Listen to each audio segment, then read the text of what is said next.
In today's video, I'm going to teach you how to create and stroke a path using the pen tool and the brush tool in your preferred graphic design software.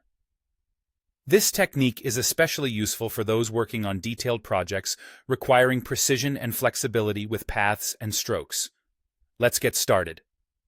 First, let's dive into creating your path. You'll want to select the pen tool, which you can quickly do by pressing the shortcut key P on your keyboard. Once selected, look at the options bar located at the top of your screen. Here, you will see a setting called Mode. It's crucial to switch this mode to Path.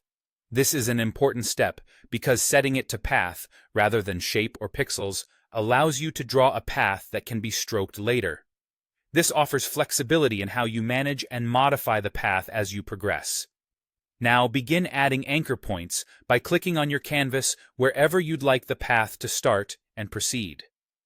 You can create curves by clicking and dragging to adjust the handles, or simply click for straight segments if that's more fitting for your design.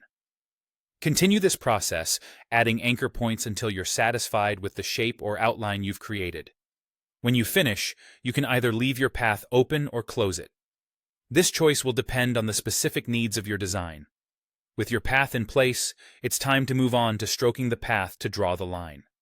Before we do that, you'll need to prepare by setting up your brush or line style. If you plan to use the brush tool, select it by pressing the shortcut B.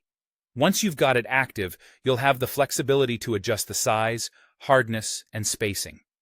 These attributes will determine how your line appears once it's applied. If you're using a different tool like a vector shape or the line tool, you'll need to set preferences such as stroke width and color. Next, ensure that your Paths panel is visible. You can open this by going to the Window menu, then selecting Paths. Click on the path name, commonly shown as Work Path, to activate it. This is a crucial step because your actions will apply to the selected path. Right-click on the path either directly on the canvas or from within the Paths panel. A menu will pop up, and from here, choose Stroke Path. A dialog box will appear, prompting you to select which tool you'd like to use for stroking. You can choose from options like brush or pencil, among others. Once you've confirmed and used the brush tool with the correct settings, your line will trace along the path, giving you the precise look you've planned. After applying your stroke, you might find it necessary to remove or hide the work path. This prevents it from appearing as a visible line on your final design.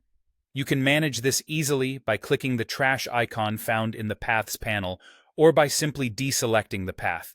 And that's it! Thank you for following along, and I hope you find this technique useful in your design projects.